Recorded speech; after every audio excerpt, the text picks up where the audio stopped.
오늘은 출애굽기 8장 25절에서 32절 말씀입니다. 오늘은 이와 파리 재앙을 경험한 바로가 모세와 아론을 불러 말하는 내용이 기록되어 있습니다. 그는 모세와 아론에게 이집트 땅에서 제사를 드리라고 이야기를 합니다. 그러나 모세는 광야로 3일 길을 나아가야 한다고 이야기를 합니다. 바로는 끝까지 타협을 하려고 합니다. 그러나 모세는 타협하지 않습니다. 하나님께서 모세에게 기적을 보이도록 하셨고 또한 바로에게 선포하게 하셨지만 바로는 그 기적을 보고 하나님의 말씀을 들으면서도 그 마음을 부드럽게 하지 않고 타협하는 모습을 보게 됩니다. 바로는 여전히 마음이 강팍해지고 백성들을 보내려고 하지 않습니다. 오늘 이 말씀을 통하여서 우리에게 주시는 하나님의 마음을 함께 묵상하기를 원합니다. 25절, 26절 말씀입니다. 그러자 바로가 모세와 아론을 불러 말했습니다. 너희는 가서 여기 이 땅에서 너희 하나님께 제사를 드리라. 그러나 모세는 저희가 저희 하나님 여호와께 제사 드리는 것을 이집트 사람들이 싫어하기 때문에 그렇게 하는 것은 옳지 않습니다. 만약 저희가 이집트 사람들이 싫어하는 것을 제물로 드린다면 그들이 저희에게 돌을 던질 것입니다. 바로는 모세와 아론을 불러서 이야기합니다. 그것은 바로 이집트 땅에서 제사를 드리라는 것입니다. 바로의 제안은 무엇입니까? 반쪽 순종입니다. 온전한 순종이 아니었습니다. 제사는 드리되 광야로 나아가지 말고 멀리 나아가지 말고 이 땅에서 제사를 드리라는 것입니다. 모세는 바로에게 광야로 3일 길을 나아가야 된다고 이야기를 합니다. 그런데 바로는 또다시 이렇게 이야기를 합니다. 28절입니다.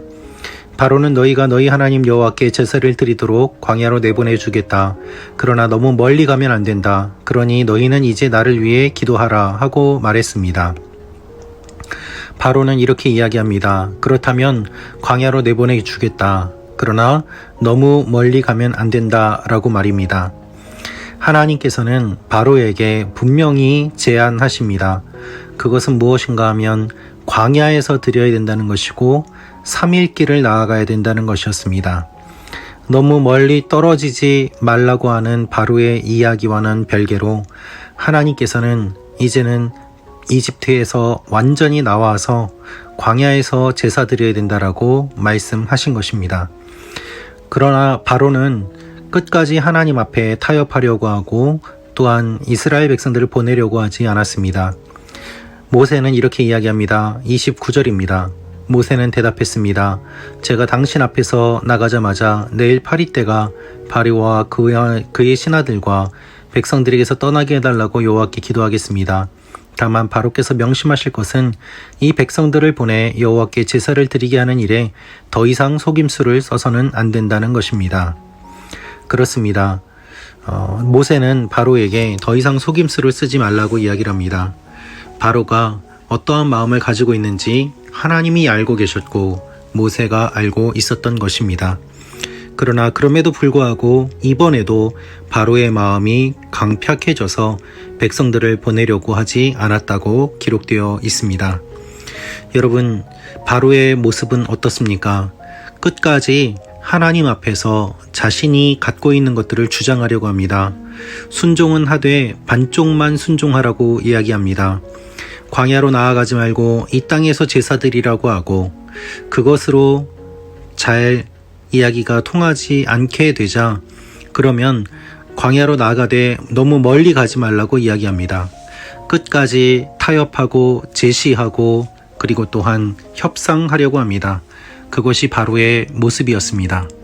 여러분, 우리의 모습은 어떻습니까? 하나님 앞에서 우리는 우리의 것을 포기하지 못합니다. 그래서 계속해서 하나님과 타협하려고 하고 나의 의견을 제시하고 그리고 내가 붙잡는 것들을 반만 포기하는 것으로 하나님 앞에 나아갈 때가 많이 있습니다. 선교하러 나가지만은 고난을 받기는 싫고 그리고 하나님께서 풍족하게 채워주셔야지 나간다고 이야기를 합니다. 헌신은 하되 헌신하는 것과는 별개로 또한 내가 명예도 얻고 사람들에게 존경도 받아야 된다라고 타협을 제시합니다. 여러분, 우리는 하나님의 말씀을 그대로 받아들이기보다는 하나님의 말씀을 듣고 내가 생각하는 것들과 조율을 하고 타협을 하고 의견을 제시하려고 하는 것이 우리의 본성입니다. 하나님께서는 그것을 모두 다 알고 계십니다. 그래서 더 이상 거짓말을 하고 속임수를 써서는 안 된다라고 이야기를 합니다. 바로는 하나님께서 이렇게 말씀하셨음에도 불구하고 끝까지 마음이 강팍해지고 백성들을 보내려고 하지 않았습니다. 여러분 기억하십시오. 하나님은 우리의 마음을 알고 계십니다. 오늘 하나님께서 여러분에게 말씀하시는 것들이 있을 것입니다. 그럴 때 혹시 타협안을 제시하고 있지는 않습니까? 내가 저 사람을 사랑하겠습니다. 그러나 하나님, 저 사람도 나한테 용서를 구해야 나도 사랑할 수 있을 것 같습니다. 이와 같은 타협안, 그리고 내가 원하는 것들을 하나님께 제시하며 하나님과 무엇인가 협상하려고 하는 모습들, 그런 것들이 있다면 그것들을 내려놓고 먼저 하나님 앞에 순종하는 일들이 일어나기를 원합니다. 그럴 때 하나님께서 우리의 삶에 생각지도 못한 놀라운 일들을 이루어 주시리라고 믿습니다. 기도하겠습니다. 아버지 하나님, 우리의 본성은 다 악해서 하나님 앞에 타협하려고 하고 우리의 의견을 제시하고 주님의 말씀에 순종하는 것이 아니라 주님의 말씀과 나의 유익을 함께 섞어서 무엇인가 얻어내려고 할 때가 많이 있습니다. 주여 우리를 불쌍히 여겨 주옵소서. 하나님의 말씀에 전적으로 순종하는 하나님의 사람들이 되게 하여 주옵소서. 예수님의 이름으로 기도합니다. 아멘.